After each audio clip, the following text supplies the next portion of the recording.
Okay. Hey, Rudy Maxa here, travel journalist. I'm on vacation in Puerto Vallarta, but I want to do a brief, maybe 10-minute check-in on what's going on in Paris because, in about 2.5 weeks, um, Americans, I think, will be invited to go to France after taking certain tests and so on. In the other part of this frame is my friend J.P. Dantil. He is a hotelier par excellence. I met him years ago when he uh, ran a very fancy resort in the Turks and Caicos in the Caribbean. He then went on to become a Ritz-Carlton general manager in various places, including the Middle East.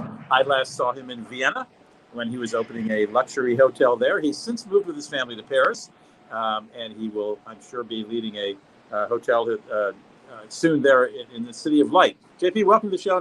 Welcome to this brief segment. Nice to have you here. Hey, Rudy, great to see you. Okay, so Paris is, let's get the status of Paris right now. Well, today's a special day, Rudy, because they just allowed restaurants to open, but only in a very limited capacity. So only terraces at the moment are allowed open, and there is still a curfew going on until 9 p.m. So basically, people have rushed out. I mean, I went out myself. I said I had to go out, so I had a nice Chateaubriand with a nice glass of red wine. It was pouring with rain, but the French are stubborn, so everyone was outside, sitting on a small umbrellas, but enjoying the fact that we finally, after such a long time, were able to eat something. And I gather the restaurants are going to open for inside soon? Yes, on June the 9th, they will then be allowed to open inside, and the curfew will be extended to 11 p.m. Okay. I should tell those who are watching this later on Facebook or YouTube that we are doing this interview live right now on May 19th in the middle of the day in the United States, early evening in the case of JP in Paris. So this is a May 19th if you're watching this on Facebook and YouTube, so take that into consideration. Okay, so curfew is being pushed back to 11. People will be able to eat inside restaurants. Do you know anything about museums, JP? Museums apparently are open. I'm sure they'll be under limited capacity. I'm not sure on the numbers, but I mean, Right. Paris is desperate to get back as soon as possible. So I have a friend actually arriving on Friday. She's staying at the Crillon to get. She's booked there for 3 days, and I know she's going to do some sightseeing. So she's currently having a concierge book everything. I do recommend to book restaurants in advance, though. We're having trouble finding any tables at the moment for sure, because at the moment it's anyway terraces. But I still believe in any case, do book your restaurants far in advance. Hotels, they have quite a lot of occupancy because obviously a lot of tourists aren't coming. We're not getting anyone from the Middle East coming. We're not getting anyone in from Asia. We're allowed to have tourists coming in from certain areas. The UK, a biggest market for us, for instance, they're allowed to come to France, but when they return to the UK, they must quarantine for 10 days. So it's actually a great time to come to Paris because you can. But I still recommend to book at least restaurants because the French are eating out. They've been deprived for such a long time. So they're eating everywhere at the moment. Great advice. How far ahead should you book a restaurant? A couple of weeks? I would say a couple of weeks, yeah. I mean, anyway, a good concierge. I mean, as I said, my friend is trying to book a restaurant called the Giraffe, which is by the Eiffel Tower. Highly recommended restaurant. Very nice, beautiful views. And the concierge said, "Look, I'm putting you on the waiting list. Hopefully, it will work out." So you never know. I mean, the French do tend to book restaurants, and unfortunately, not cancel quite so often. This is what I heard from my friends. So, they do not take credit cards here, like in the UK, maybe. Might we expect to save some money on hotels for a little while, room-wise? Yes, honestly, during the weekends, I think it's a little bit harder, but there's definitely some deals to be taken also in advance. What's nice is also usually cancellation policies are very flexible at the moment. I know with Marriott hotels, they tend to be as well. People always into consideration if somebody in the family catches COVID and you explain that to the hotel, usually they allowed you to cancel at the last minute, etc. So amongst hoteliers there is this nice accord that they will be flexible. So I don't think there's an issue with that. You have to just look around because there's a lot of hotels in Paris and a lot of them won't be so full. Now everyone's a bit excited. Let it calm down the dust a little bit, and then I'm sure you'll get some good deals. Also good advice. Thank you, JP. We're talking to JP Dantil. He's a hotelier who's based in Paris. He's been based actually all over the world. He's from Allentown, Pennsylvania, I will tell you. Yes, that's true. You still remember that. I do.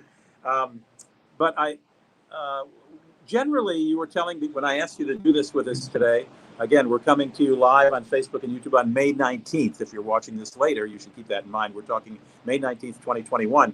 JP, when I invited you on shortly, not too long ago, you were mentioning that hotels, it's been very, very rough on the hotels. Obviously, it's been rough on hotels everywhere, but some hotels were actually sort of having one general manager say run 2 hotels, which is not. Yes, there's been a lot of downsizing. So unfortunately, in the industry, as we all know, I mean, everyone's been hit, but of course in Paris as well, which relies a lot on tourists anyway, 50% business, 50% leisure is usually what we count on. But there has been a lot of downsizing, a lot of laying off of employees, a lot of employees put on furlough.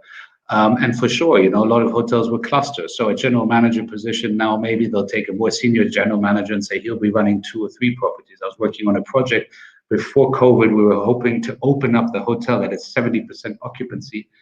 We budgeted to be opening at a 25% occupancy. Ooh, ouch. So this is quite tough because we know business travel will take a long time to recuperate. Yeah, there's going to be a sort of a jump in the summer, but again, remember, I don't think so many people from the Middle East, and especially Asia, will be coming, and those filled up the hotels.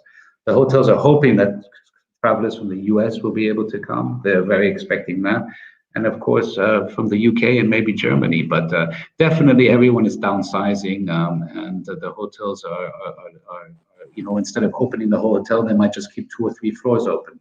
Right. A lot of them were closed during the COVID. A few were open, as I know the Bristol was, for instance, and I know they were running around 15-20% occupancy during the weekends. They're trying to attract local French as well. A lot of people were doing staycations. There were some great deals for staycations. So people in Paris would go to hotels and have a little weekend there at half the price. Yeah. But they're opportunists, us hoteliers. So as soon as we see demand, the prices will go up, as you know. All right, let me summarize what we said, and you correct me if I'm wrong in this. If you're an American and you've been dying to go to Paris, to France, let's talk about Paris specifically. First, find out what hotels open, do some shopping around, comparison sites, etc., and see if you can get some unusually favorable rates. Then call the hotel and book your room and find out about a cancellation, their cancellation policy. Hopefully they'll be very liberal in case something changes COVID-wise. They should be. Or in Europe, in France. And if all that is, you get a green light on all that, ask to start making restaurant reservations if that's important to you while you're in Paris. And also, if it's important to you to see a certain museum, if you need to go to the Rodin Museum, if you need to go to whatever museum, find out if it's open. Some are closed, for example, on a Monday. Some are closed on a Tuesday. And just basically get all that done before you go. Is that? That is correct. We must remember also the curfew from June the 9th will be extended, to 11 p.m. at night. So currently it's until 9 p.m. until June the 9th. June the 9th it will be extended to 11 p.m. Now that could change, but this is the last information that we have.